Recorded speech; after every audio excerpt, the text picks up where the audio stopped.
بسم اللہ الرحمن الرحیم۔ شروع اللہ کا نام لے کر جو بڑا مہربان نہایت رحم والا ہے۔ ستارے کی قسم جب غائب ہونے لگے کہ تمہارے رفیق یعنی ہمارے نبی نہ رستہ بھولے ہیں نہ بھٹکے ہیں اور نہ یہ خواہش نفس سے کچھ بولتے ہیں۔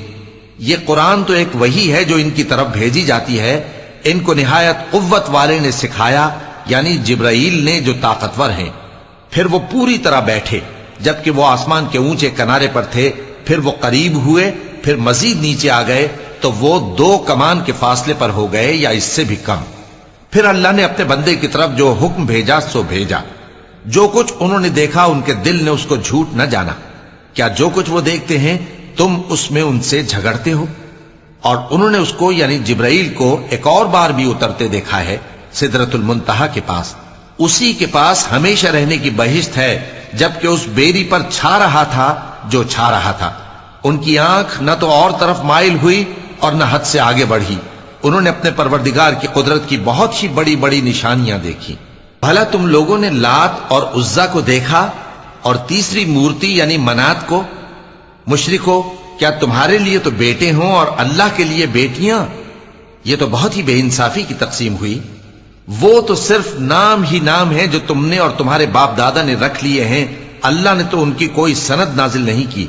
یہ لوگ محض خیال و گمان اور خواہشات نفس کے پیچھے چل رہے ہیں، حالانکہ ان کے پروردگار کی طرف سے ان کے پاس ہدایت آ چکی ہے۔ کیا جس چیز کی انسان آرزو کرتا ہے وہ اسے ضرور ملتی ہے؟ سو آخرت اور دنیا تو اللہ ہی کے ہاتھ میں ہے۔ اور آسمانوں میں بہت سے فرشتے ہیں جن کی سفارش کچھ بھی فائدہ نہیں دیتی مگر اس وقت کہ اللہ جس کے لیے چاہے اجازت بخشے اور سفارش پسند بھی کرے۔ جو لوگ آخرت پر ایمان نہیں لاتے وہ فرشتوں کو لڑکیوں کے نام سے موسوم کرتے ہیں، حالانکہ ان کو اس کی کچھ خبر نہیں۔ وہ صرف خیال و گمان پر چلتے ہیں، جبکہ خیال و گمان حق کے مقابلے میں کچھ کام نہیں آتا۔ تو جو ہماری یاد سے روگردانی کرے اور صرف دنیا ہی کی زندگی کا خواہاں ہو، اس سے تم بھی منہ پھیر لو۔ ان کے علم کی یہی انتہا ہے۔ تمہارا پروردگار اس کو بھی خوب جانتا ہے جو اس کے رستے سے بھٹک گیا، اور اس سے بھی خوب واقف ہے جو رستے پر چلا۔ اور جو کچھ آسمانوں میں ہے اور جو کچھ زمین میں ہے سب اللہ ہی کا ہے، اور اس نے خلقت کو اس لیے پیدا کیا ہے کہ جن لوگوں نے برے کام کیے ان کو ان کے اعمال کا بدلہ دے، اور جنہوں نے نیکیاں کی ان کو نیک بدلہ دے۔ جو صغیرہ گناہوں کے سوا بڑے بڑے گناہوں اور بے حیائی کی باتوں سے اجتناب کرتے ہیں، بے شک تمہارا پروردگار بڑی بخشش والا ہے۔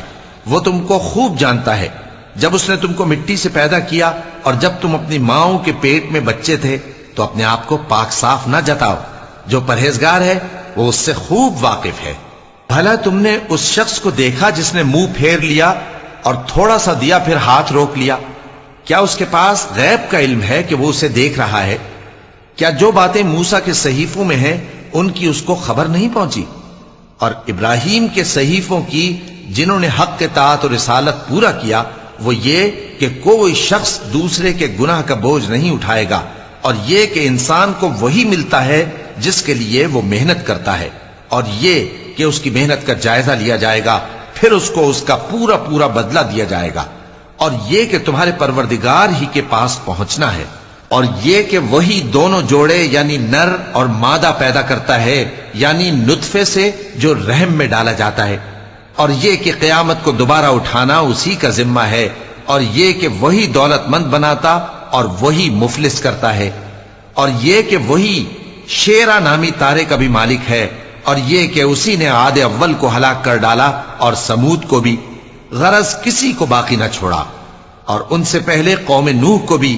کچھ شک نہیں کہ وہ لوگ بڑے ہی ظالم اور بڑے ہی سرکش تھے، اور اسی نے الٹی ہوئی بستیوں کو دے پٹکا، پھر ان پر جو چیز چھا گئی سو چھا گئی۔ تو اے انسان، تو اپنے پروردگار کی کون کون سی نعمت پر جھگڑے گا؟ یہ پیغمبر بھی پہلے کے خبردار کرنے والوں میں سے ایک خبردار کرنے والے ہیں۔ آنے والی یعنی قیامت قریب آ پہنچی، اس دن کی تکلیفوں کو اللہ کے سوا کوئی دور نہیں کر سکے گا۔ اے کافرو، کیا تم اس کلام پر تعجب کرتے ہو اور ہنستے ہو اور روتے نہیں؟